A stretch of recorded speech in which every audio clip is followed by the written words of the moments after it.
What's up, everybody? Welcome back to Tilo's Garage. Today we will be working on the Rat's Nest Johnson, which if you didn't see in my walkthrough video, oops, this thing had a literal rat's nest inside of it, which I will pull up a clip of it right now. Something was living in it, so I'm gonna have to assess that. But the rat had used all the insulation from the inside of the cowling, as well as candy wrappers and grocery bags, to make this motor his home. And since I found this thing sitting under a tree, it did have water in it, and that's why the carburetor's off, which I decided to make YouTube videos after I pulled the carb. But carburetor had water in it and jelly, and it was disgusting. So we're going to clean that. We're going to try to get this thing running today, as well as do spark plugs and gear lube. But also we are going to install the jack plate, which is right here. I've never installed one of these before, but we're going to see how that goes. And on top of that, we are going to empty out this fuel tank and reuse it. It did have water in it. It does have water in it, but it's disgusting. So without further ado, let's get into it. So typically I would get a carb rebuild kit, and I did, but I ordered the wrong one, of course. So the gasket honestly looks good enough to reuse, and I guess we'll further see when I break this apart whether or not I'm gonna need a rebuild kit for it, but I highly doubt it. And when I do these carb cleans, all I really use is just a basic can of carb cleaner and a air hose to clean the jets out. But let's see how bad this thing really is.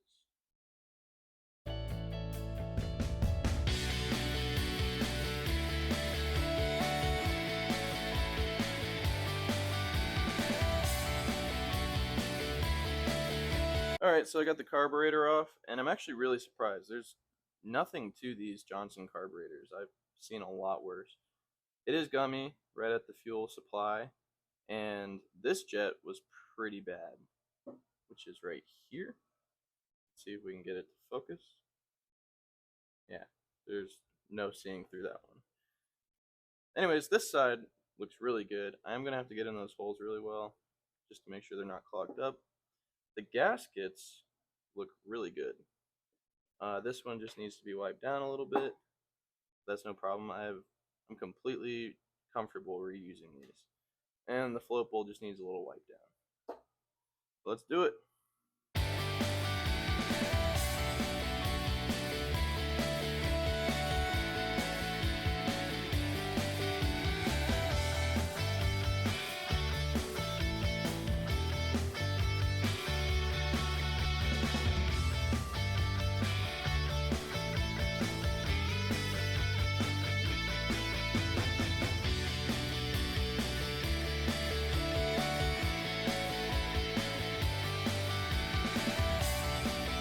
Alright, carburetor's all cleaned up, and it really wasn't that bad, but let's go ahead and put her back on the motor.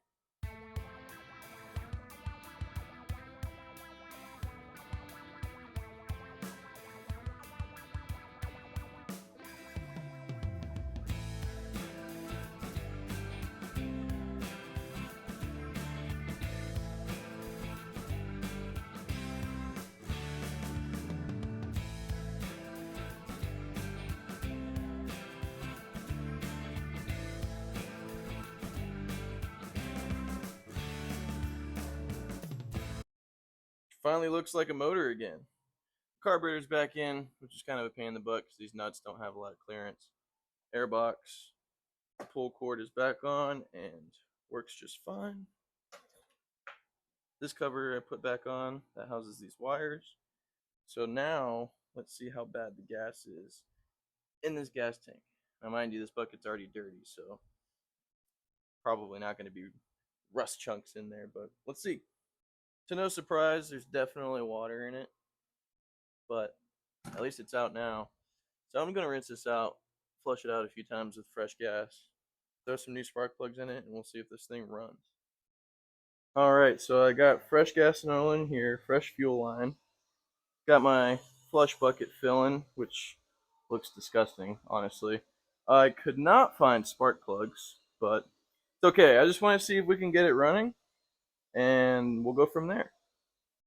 All right, so far I don't see any leaks from the carburetor itself, but this connector is leaking, so I do have to get a new one of those. But we're gonna cheat a little bit, spray a little starter fluid in there to see if it'll turn over. All right.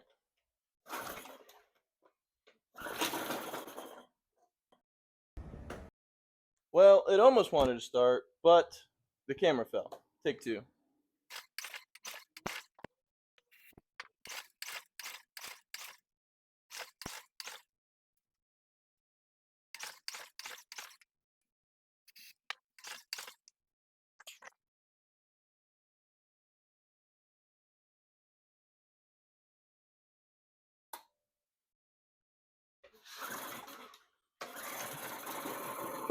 There it goes.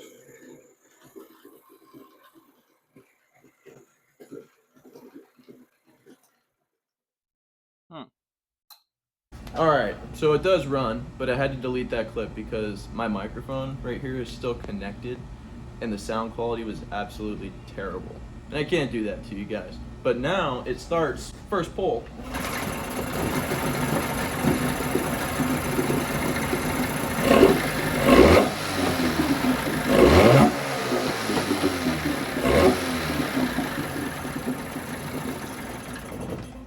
And it seems like it's running really well, which I'm excited about.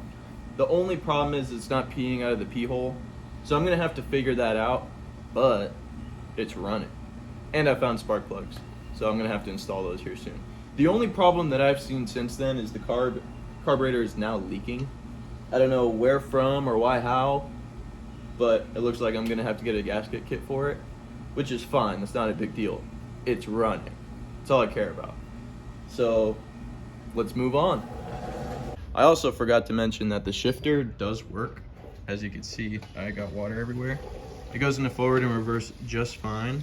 So yes, the motor runs great, but a motor can't run without its transmission. So thankfully that works. And thankfully I didn't get any water on the fuel tank because that would have been unfortunate. All right guys, like I said, the last thing we're gonna be doing today is installing this jack plate, which this jack plate is way too beefy for this boat and that motor. But it came with the boat, so might as well use it. And I'm going to drill out the rivets and take this vent off and mount it somewhere inside of the boat, just in case I sell it and someone wants to see the serial number, which is not like you can really see it anyways. But this came with 1/2-inch bolts, and these are already lined up, but they're a little small, so I got to drill them out, and I still got to mock this side up. So let's go ahead and mount this thing up and put the motor on it.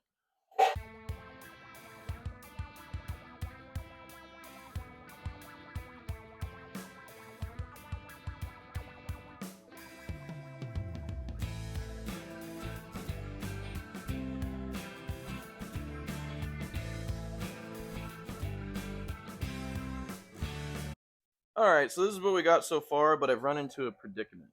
Since this jack plate is not made for this boat, this is way too long for the stock aluminum bracket that goes on the back of the transom. And as you can see, it ends right there, and it doesn't make full flush contact, which I don't like. So to solve this problem, I have sourced a nice thick piece of aluminum from my buddy, and I'm going to put it back here. It fits. I'm going to take this piece and support the bottom bolt holes on the bottom of the jack plate, so we can just have full support and making sure it's strong.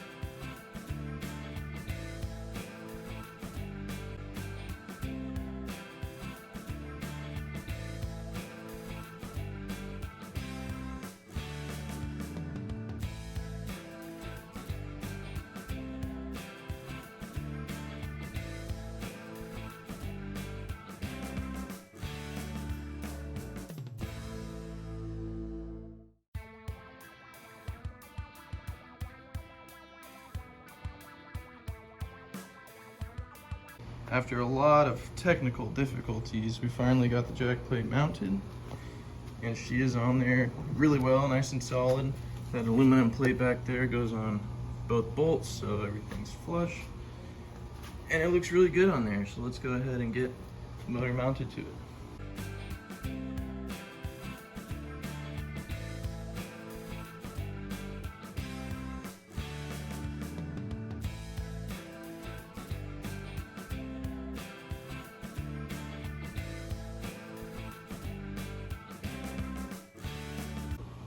All right, and there's the final product. I think it looks really good if I do say so myself. Hopefully I'll be able to get skinny with this. And like I said, this jack plate is way too big and too beefy for this boat and motor.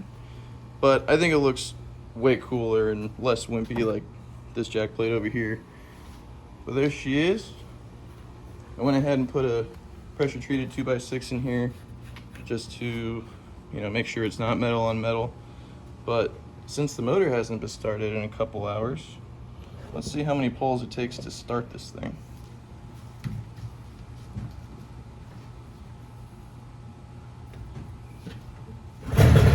Oh, dang. First pull? Are you kidding me? This thing is dialed. But anyways, guys, this is going to wrap up the video for today. Thanks for joining me, and catch you guys on the next one. Thanks.